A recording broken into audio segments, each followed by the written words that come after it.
Ladies and gentlemen, please take your seats. You know, sometimes you just have to be in awe of the spirit of ingenuity, and if you're within the sound of my voice, that must mean you're in the seats with once more. As always, my name is Dave Voigt, and I'm the host of this podcast where we sit down with a wide-ranging variety of industry professionals and pick their brain about current projects, state of the industry, how they got started, and so very much more in a light and conversational fashion because that's just how we do things around here. And if you like how we do things, and I assume that you do, you're listening to us right now, you can subscribe to the podcast. Basically, you can find us wherever you get your podcasts, which would be Apple, Spotify, Amazon, Google. It's all good. And you can find every one of our episodes archived over at our YouTube channel. Plus, we'd really love it if you'd follow us on social media. You can do that at Facebook, Twitter, and Instagram at either In the Seats or at It's Podcast One for all sorts of updates. And finally, and I dare say most importantly, do give us a visit over at In the Seats, intheseats.ca for all the latest and greatest movie news, reviews, and basically anything else we can think of about the moving image under the sun, because it's just what we love to do. And we love it when you read about it, so please pay us a visit. On this episode, we've got a good one, because the Calgary Underground Film Festival is kicking off today. Yeah, it's about that time once again. Our friends in Calgary are putting together a really fantastic lineup of film from, well, Canada and all across the globe. Some under the radar stuff, some new stuff, some weird stuff, and it runs from April 23rd through May 2nd, entirely online. And you can go to their website at calgaryundergroundfilm.org to find out more info if you felt like taking part and checking out some really interesting stuff. We've got a bunch of reviews up today.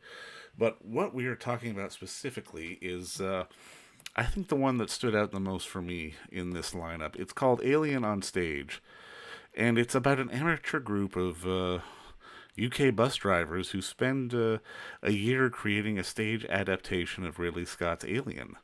It ends up being a bit of a flop, but fate kind of intercedes as it tends to do, and they find an audience, and they go from Dorset to, believe it or not, they get a space in London's West End to sort of perform this for one night only, and it really is a charming sort of ode to the spirit of ingenuity, the spirit of creativity, the spirit of performing in general. And I mean, it's a story of underdogs, but it's hilarious, it's heartwarming, and it's a fantastic little piece of filmmaking. And we got the distinct pleasure to sit down with one of the directors of the film, Danielle Kummer, and we asked her about the origins of the story, how they discovered these people, and them deciding to make a film with her partner Lucy Harvey. And it's a film from not necessarily, I don't want to say seasoned filmmakers, because they do work in the industry, but it's definitely a labor of love, and so much of that comes through on the screen. And we had a fantastic talk with Danielle, and I hope you enjoy it. And please check out their film as it's playing a part of the Calgary Underground Film Festival, but from today until May 2nd. Streaming online, and there's a whole bunch of other stuff too that you should check out. But enjoy our talk with Danielle, because it's a good one. Excellent. All right. Well, I mean, obviously, first off, just congratulations on the film. It's absolutely adorable. I loved it. Oh, thank you so much. But walk me through, I guess, sort of finding this motley crew and sort of convincing them to say yes to follow them around during this whole process. So it was a complete fluke. It was a friend who spotted a poster in a small town saying Alien amateur production. And it piqued his interest, and he started looking them up on the internet, and then saw they had a blog, and the blog was just very intriguing. It was them doing lots of updates and posts, but not actually telling anybody anything about how they were going to do the show. And I think they actually even forgot that the blog was public, and it was more like a notice board for them to communicate to each other. But it meant that you really got a sense of, who they were, and what type of people they were. It was a very entertaining thing. So it was actually Lucy who Andy, who's the guy who saw the poster, he told her about it. And she also started following it, and it was just like we were back in London, just just watching this from afar. And then the opportunity came for Lucy to see the show, so she went down with a friend, and it's a 3-hour drive, which probably Canadian standards isn't that far, but in the UK that's quite far to travel somewhere. So yeah, essentially, initially Lucy and a friend went down to watch the show on the first night in Dorset, and they thought it was the best thing they'd ever seen. Came back to London and then proceeded to tell all of her friends, which included me.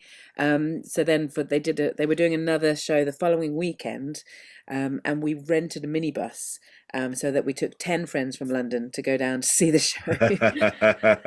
So it was kind of, so Lucy got to see it again, and then we all watched it, and we were just the same reaction. We were just like, oh my God, this is amazing. It was just brilliant. And yeah, it was just this really ridiculous but hilarious and really wonderful, entertaining show. And then when we watched it, but unfortunately the audience that was there, they didn't really kind of have the same reaction. There wasn't, I guess it was more of a small town vibe, and they weren't really connecting with the show as much as we were. And we just felt really bad for them, because the guys had been working on the show for about, I think, a year. They'd doing all the props and the sets, and they just put so much effort into it.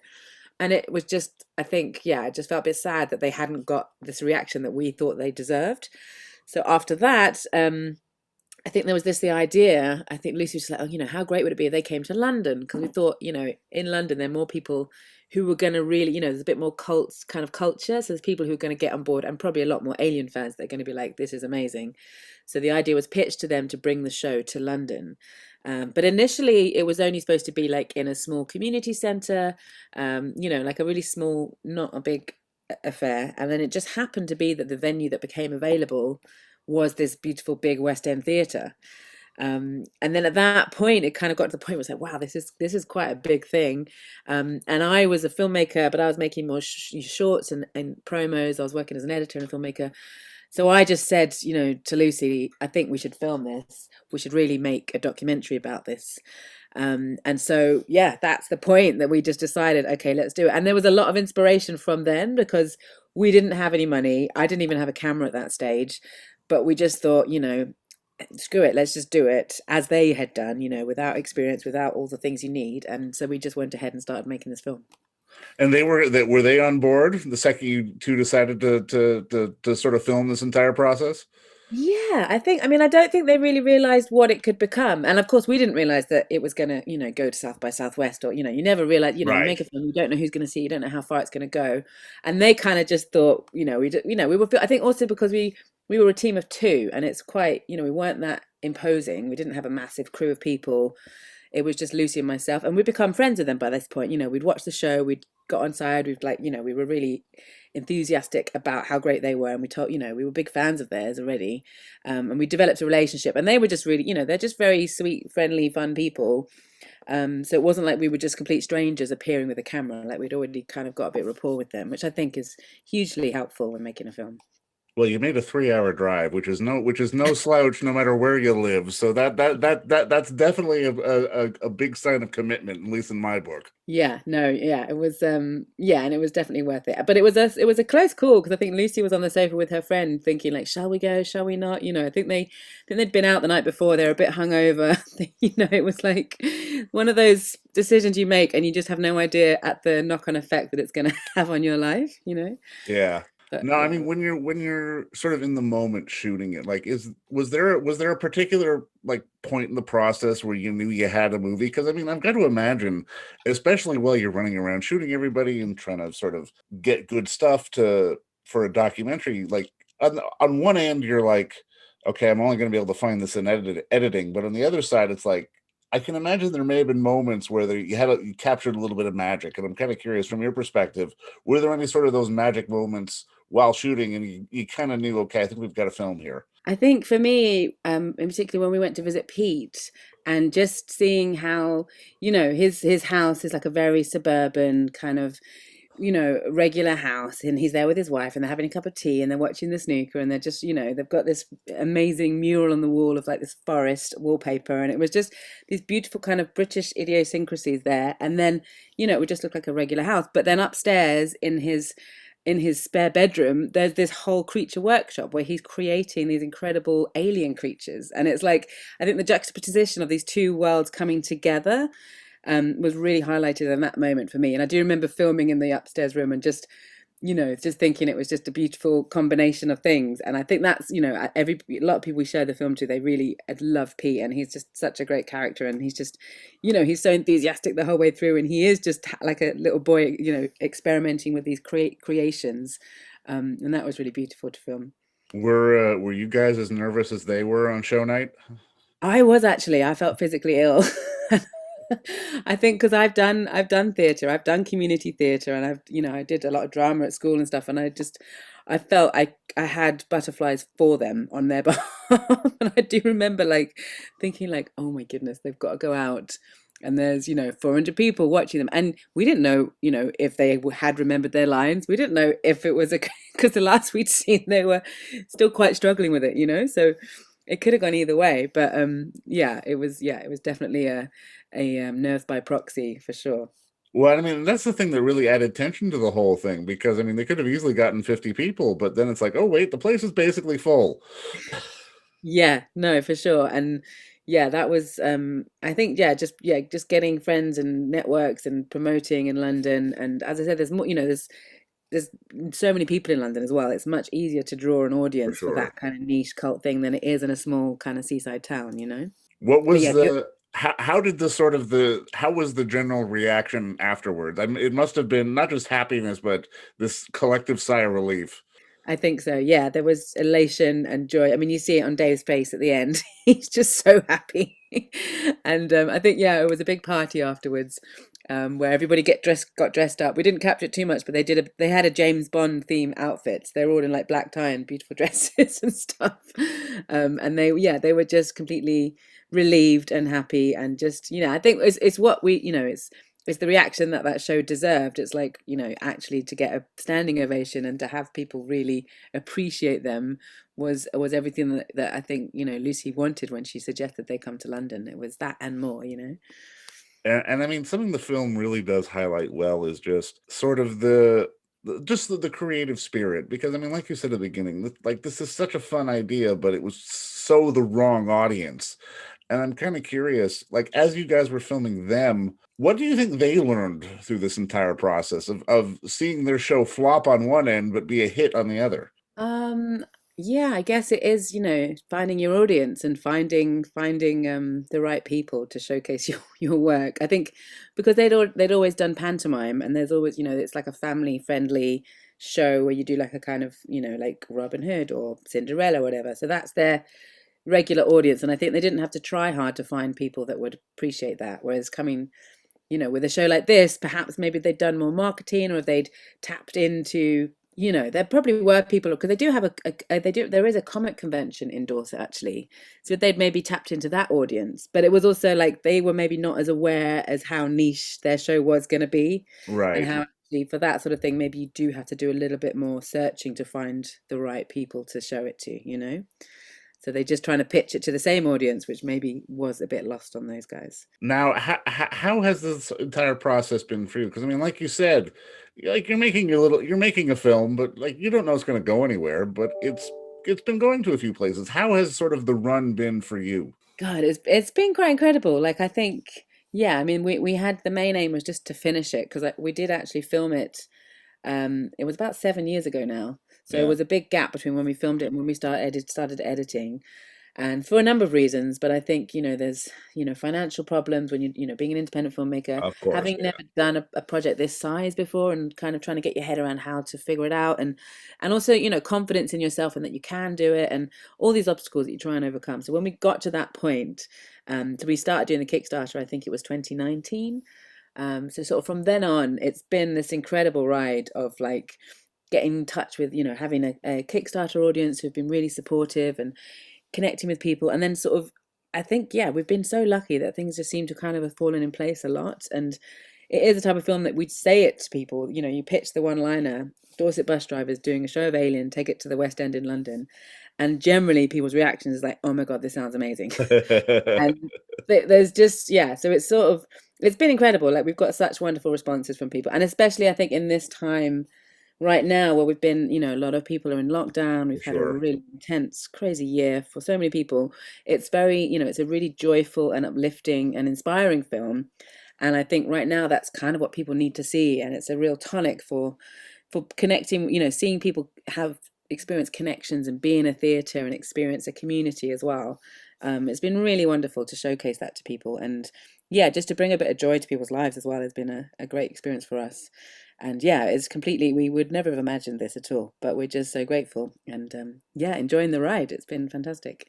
Is there anything you would have done different? Because I mean, learning by doing is always going to sort of, create a few roadblocks along the way. So, Yeah, I think maybe just trusting the process a bit more. I know for myself personally, it's kind of just coming to grips with how this works and, being a bit more, but it's yeah, it's also the type of thing you just have to go with the flow and just let things happen as they happen. And I kind of coming to the realization that everything has happened in the perfect way it could have happened. And I'm, no regrets in that. Like it's all falling into place. Like perhaps had we done it a few years ago, maybe we wouldn't have made it South by Southwest or if people are also saying now there's like a load more streaming sites available, so perhaps it's going to be more of an opportunity for us to sell it. I mean, who knows? So I think it's everything's happened in the perfect time right now. So I'm yeah, I'm happy with that. would you do another feature down the road? Because I mean, just by talking to you, it sounds like this isn't necessarily something you planned on being a sort of a feature length filmmaker, but you kind of sort of discovered it and stumbled into it. Yeah, completely. Like this story completely found us. And it's been such a wonderful journey and I would love to make another film. I think it has to be a film, that's worthwhile, a story that's worthwhile telling, and it's something that you really connect with. I think, yeah, there's no point making a film just for the sake of it, but I would love to find another story, another something different, yeah, something new. So yeah, we shall see, but yeah, and hopefully not take as long next time. Was there a movie or a moment in your life thinking back that was like sort of a pivot point for you that got you into this business? I always like to ask sort of the origin story of like people when they get Yeah. started in doing this business because there's never one straight career path, and everyone always comes to it as a fan first, I tend to find. Yeah, I know. That's always a really tough question. I'm not so great at pinpointing films and moments. I don't know. I mean, I initially wanted to do acting for a long time. And that was what I was really, so I was all about the kind of, I mean, I love musicals and I love shows and I love, as a kid growing up, I think that was my real passion was like, a lot of kids love singing and dancing and acting on stage and probably, I think I got taken to see, well, it's not a movie, but it's a show, Buddy Holiday, I think it was, or Buddy Story. It was like a musical about Buddy Holiday. Sorry, no, Oh, what's his name? but the Buddy Holly story, yeah. Yeah, and I remember, and my grandparents took me to see that show, and I know it's not a movie, but that sort of gave me a real connection to theatre and performance, and I just remember being like, and everybody was in the aisle standing up dancing, and I just remember thinking like, this is the best thing ever. I want to do this. So that sort of ignited a spark for performance and theatre and acting, and I think that probably led into me kind of going more behind the scenes route of filmmaking as well. But yeah, I should have a think about that because somebody else is probably going to ask me that question, and No I probably need a worries, no better worries. answer.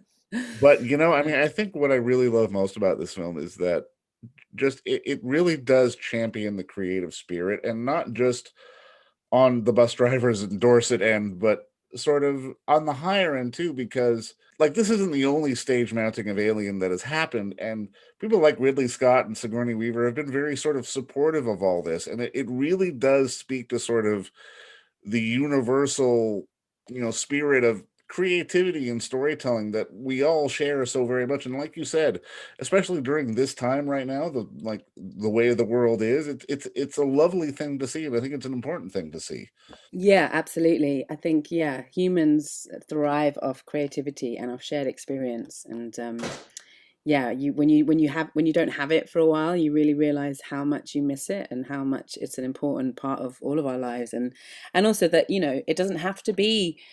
You don't have to be a professional dancer to do dancing or enjoy dancing. You don't have to be the most amazing singer in the world to do singing. I think everybody should just experience these joyful things that we do, and it's like being creative and doing fun energizing things that you really, yeah, they give you the spark for life, and they make me feel happy. Like I play in a samba band, and it's Yeah. when I'm my most happiest, is like bashing a big drum in a room full of other drummers, and it's absolutely incredible. And I just have this massive big smile on my face the whole time, and it's just like, I think, yeah, having a shared experience and a shared connection with other people is really quite wonderful. And that's, I think, what we're trying to capture in our film, is just that, those moments that you have with other people. And yeah, as hopefully we can have that back again soon, but in the meantime we can watch films about it.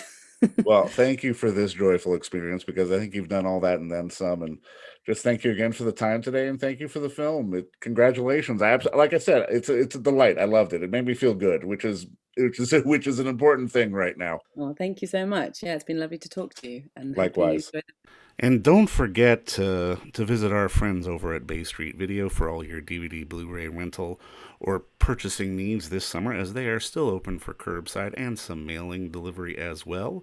Over at 1172 Bay Street, Toronto, Ontario, Canada, you can give them a call at 416-964-9088. That's 416-964-9088. Or send them an email at baystreetvideoto@gmail.com for any of your DVD and Blu-ray needs.